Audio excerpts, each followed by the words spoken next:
Hey, ponto alto! Tudo bem com vocês? Bom, nós estamos aqui para mais uma aula da nossa EBS. Só lembrando a vocês que a gente está usando o nosso livro O Impacto da Santidade, do pastor Luciano Subirá.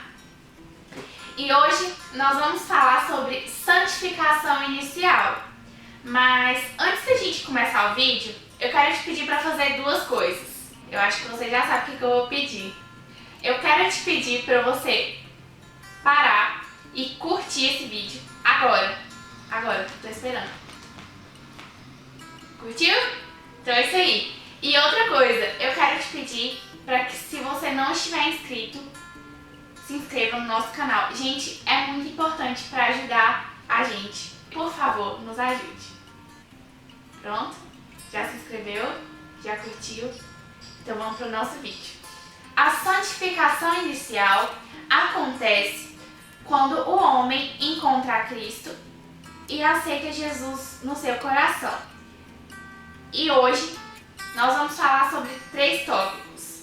O primeiro deles, a condição do homem sem Cristo. Por que eu estou falando isso? A palavra de Deus declara que todas as pessoas são pecadoras. Assim como está escrito lá em Romanos, capítulo 3, versículos 9 ao 12. E eu vou ler só o versículo 9, que está escrito o seguinte: Então, será que nós, os judeus, estamos em melhor situação do que os não-judeus? De modo nenhum. Já mostrei que todos, judeus e não-judeus, estão debaixo do poder do pecado. Alguém não reconhecer ou não enxergar a sua natureza pecaminosa não anula o fato de que todos estão debaixo do pecado a partir do momento que nascem. Mas quando que isso começou? Isso começou lá atrás, quando Deus criou Adão e Eva, e Deus criou o homem à sua imagem e semelhança. Ou seja, Adão e Eva tinham uma natureza que refletia a santidade divina, mas Deus, quando criou eles, falou o quê? Advertiu que se eles comessem daquele único fruto, eles pagariam com sua própria vida, eles morreriam. E Deus não estava se referindo só à morte física, mas Deus estava se referindo principalmente à morte espiritual. E foi exatamente o que aconteceu, gente. Adão e Eva pecaram e isso foi passado de geração em geração. Mas, Manu, por que isso foi passado de geração em geração? O que eu tenho a ver com algo que Adão e Eva fez lá atrás, no começo da criação? A gente já está em 2020, depois de Cristo. O que eu tenho a ver com isso? Então, gente, assim como em Gênesis está escrito que Deus criou cada espécie se reproduziria a seres semelhantes a si. Adão foi o primeiro da espécie humana. E com o pecado, automaticamente foi se reproduzindo.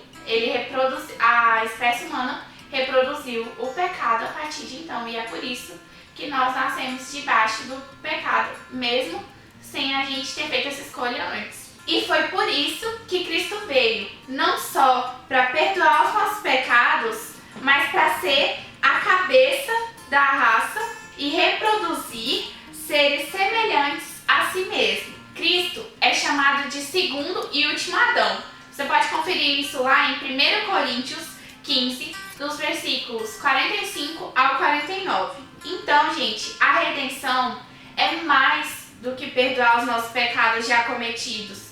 É alterar a nossa natureza, nossa condição. Portanto, a santidade é muito mais do que pecar.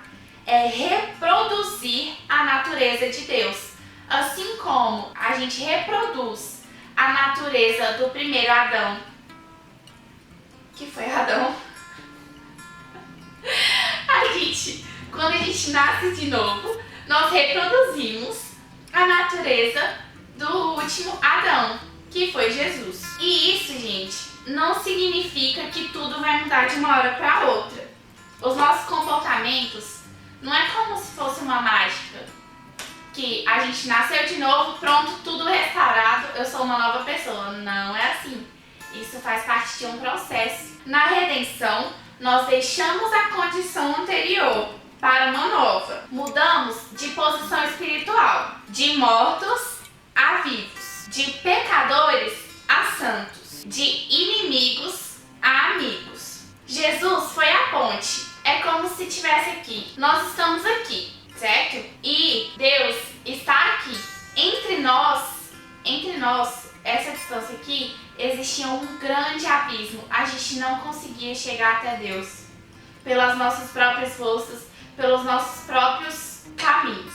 Mas Jesus, quando ele morreu na cruz por nós, ele foi a ponte que nos liga até Deus, de forma que a gente tenha livre e fácil acesso. Só que esse acesso não nos muda completamente. O caminho até Deus é que vai nos mudando, e quando nós chegamos até Deus, nós temos a nossa completa transformação. É o seguinte, nós ainda não mudamos completamente os nossos comportamentos, mas a partir desse momento desse sacrifício, diante de todos, nós somos totalmente justificados. É como se tivesse um selo escrito assim, sem culpa. Você não tem mais culpa dos seus pecados. Nós somos santificados. E ao receber a Cristo, nós também recebemos a capacidade de mudar as nossas atitudes. E é assim que a gente vai mudando e evoluindo. Bom, vale reforçar aqui o seguinte. Nós ainda não mudamos completamente. Mas a partir do momento que aceitamos Jesus, a capacidade de mudar já foi implantada no nosso coração. No momento em que mudamos de posição espiritual, nós passamos a ter o DNA divino, que ainda precisa ser desenvolvido e aplicado às diversas áreas do nosso comportamento, mas já está ali no nosso coração. Então vamos ao nosso segundo tópico, a solução de Deus. Qual foi a solução de Deus para esse problemão? A provisão da salvação. Isso mesmo, gente. Deus já sabia que o homem iria pecar e assim entregou o seu único filho. Que isso a gente já sabe. E está escrito lá em João 3,16. Que se você é um crente raiz, ou talvez nem tão raiz assim, você sabe esse versículo sem olhar para a Bíblia. Eu não preciso olhar para a Bíblia, eu vou falar esse versículo para você. Pode pegar a Bíblia para você conferir. Porque Deus amou o mundo de tal maneira que deu o seu Filho unigênito para que todo aquele que nele crê não pereça, mas tenha a vida eterna. Bom, gente, se você nunca falou isso numa brincadeira de monge no acampamento, você não sabe o que é sufoco. Graças a esse versículo, obrigada a Deus. É o único versículo que a gente sabe na Bíblia, né? Não deveria, mas... É a vida. Continuando. Deus deu o seu filho, isso a gente já entendeu e isso a gente já sabe. Mas você sabe quando isso aconteceu? Será que foi só no momento que Jesus veio aqui na Terra? Não. A Bíblia nos fala, vamos lá, de novo para a Bíblia, em 1 Pedro.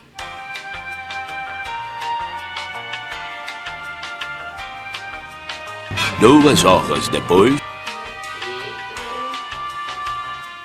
1 hora depois, 2 horas depois, 3 horas depois.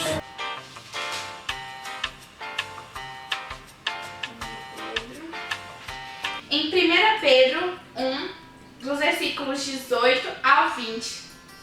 Mas eu vou ler só o 20. Você confere tudo ali, hein? Tá escrito o seguinte: Ele foi escolhido por Deus antes da criação do mundo e foi revelado nestes últimos tempos em benefício de vocês. Tá vendo, gente? Deus já sabia que a gente ia pecar e já preparou isso na criação lá atrás, muito antes de você nascer. E é importante ressaltar que a salvação divina veio para toda a humanidade. Toda, desde antes de Jesus até quem nascer depois, até nos dias de hoje. Mas a solução divina, que é a salvação, não resolve automaticamente o problema de todos. Por quê, mano? Por que você está falando isso? e não resolve. Você não tá falando que a salvação resolve? Calma. Não resolve o problema de todos, por quê? Porque tem pessoas que não aceitam a Jesus. Sim, Deus nos deu livre-arbítrio. Arbítrio. Não sei falar essa palavra normal, mas prossegue. Deus nos deu o livre-arbítrio. E cabe ao homem aceitar ou não essa salvação divina que é oferecida.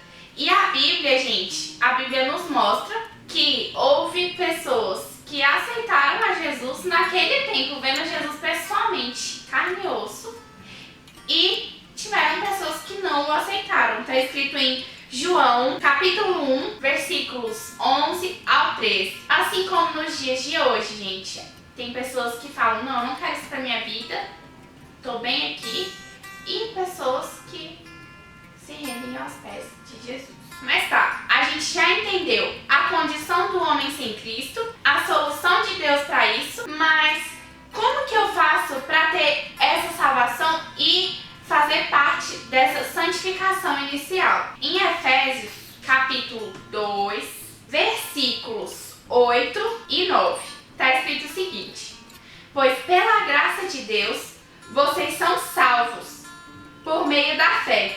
Isso não vem de vocês, mas é um presente dado por Deus. A salvação não é o resultado dos esforços de vocês. Portanto, ninguém pode orgulhar-se de tê-lo. Então, gente, o que esse versículo quer dizer? Que não são obras que nos conectam à salvação que está em Jesus, mas sim a fé. Se é pela fé que o recebemos, então também é pela fé que alcançamos a santificação inicial, porque ela acontece justamente quando o encontramos, quando nascemos de novo.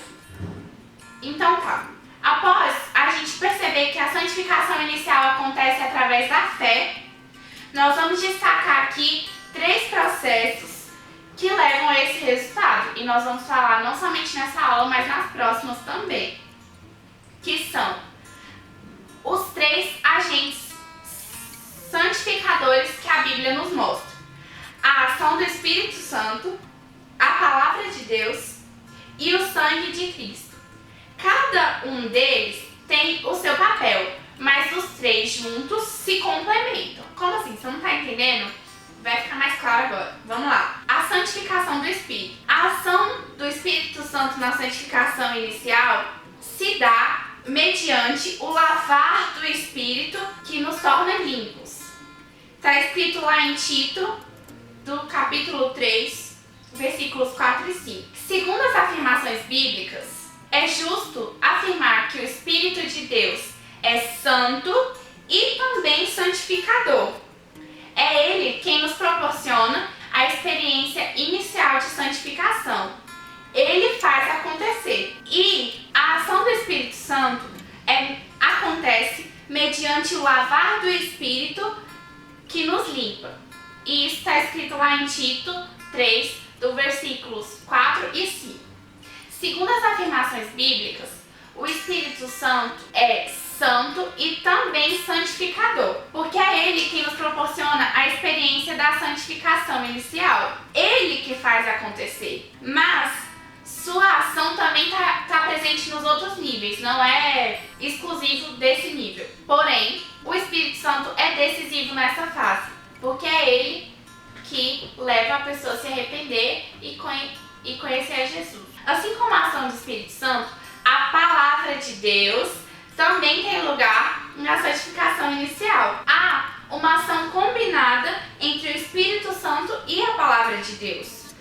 Portanto, assim como é mediante o Espírito Santo que acontece o lavar e a regeneração dentro de nós, também é mediante a palavra de Deus que somos regenerados. Bom, gente, como vocês podem perceber, problemas técnicos de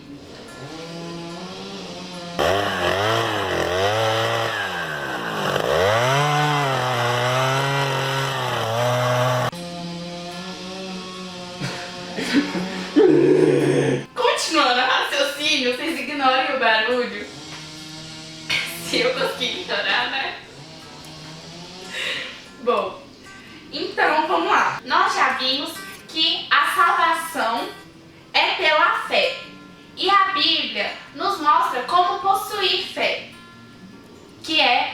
ouvir a palavra de Deus. A fé, ela é gerada a partir do nosso contato com o Evangelho, ouvindo a palavra. E isso significa que a palavra está totalmente ligada ao início da vida cristã, quando nascemos de novo. Mas, além da palavra de Deus e do Espírito Santo, nós temos o terceiro agente santificador, que é o sangue do Cordeiro. Mas por que foi preciso de sangue? A Bíblia fala que não poderia existir remissão de pecados sem derramamento de sangue. Sangue, gente, é vida. Então, o objetivo do sacrifício de Jesus na cruz foi para remir, substituir e pagar a nossa dívida do pecado, nos retirar do caminho que nós estávamos percorrendo em direção à morte por causa do salário do pecado e nos dar gratuitamente a vida. Ele desligou. Ele desligou? Pode colocar. Explica, você já pode começar. Aleluia. Vamos continuar antes que ele ouça isso e ligue de novo. Bom, então, pelo derramado sangue de Jesus, Cristo conquistou o poder de lavar a humanidade, de santificá-la. O sangue é essencial para tornar possível a santificação inicial, dada ao evento do novo nascimento. E tem textos na Bíblia que nos mostram a ação do sangue de Jesus purificando. São os seguintes textos: Hebreus, capítulo 9, do versículo 13 e 14, Hebreus, capítulo 13, do versículo 12 e Apocalipse 7, versículo 14. Então, esses foram os 3 agentes santificadores. E nós vamos agora para o nosso terceiro tópico, os resultados disso tudo. Bom, a santificação inicial resulta em novidade de vida, remoção da condenação, como nós já falamos aqui. Mas a pergunta é, o que acontece comigo quando eu recebo a santificação inicial? Você sabe? Acontecem 2 coisas. Nós recebemos novidade de vida. E o que é essa novidade de vida? Nós estávamos mortos pelos nossos pecados, mas em Cristo fomos vivificados, ou seja, recebemos uma nova vida. Assim como está escrito em Efésios 2, versículos 1 e 3. E também nós recebemos dessa santificação inicial remoção da condenação, como nós já também falamos. Quando passamos a estar em Cristo, já não somos mais escravos do nosso passado e já não há nenhuma condenação contra nós, como está escrito em Romanos 8:1. Bom, gente, a santificação inicial carrega um poder maravilhoso. Porém, não quer dizer que para por aí, porque tem muito mais coisa a ser feito. E isso nós vamos ver nos próximos vídeos, da santificação progressiva e a santificação final. Bom, gente, esse foi o nosso vídeo de hoje. Eu espero que a sua vida tenha sido edificada e que você tenha entendido um pouco desse processo. Pelo menos no começo, que é o que eu estou explicando. Se você chegou até aqui no vídeo, comente moço da motosserra aqui embaixo, que eu quero ver se você ouviu o moço da motosserra atrapalhando o nosso vídeo. E é isso aí, gente. Deus abençoe a sua vida, te dê uma semana abençoada e fiquem ligados porque o próximo vídeo tá demais, viu? Matheus vai estar falando pra gente da santificação progressiva. O que fazer durante o caminho a ser percorrido antes de chegar até o alvo. Então é isso. Um beijo. Eu já falei então é isso um monte de vezes, né? Mas é isso. Um beijo.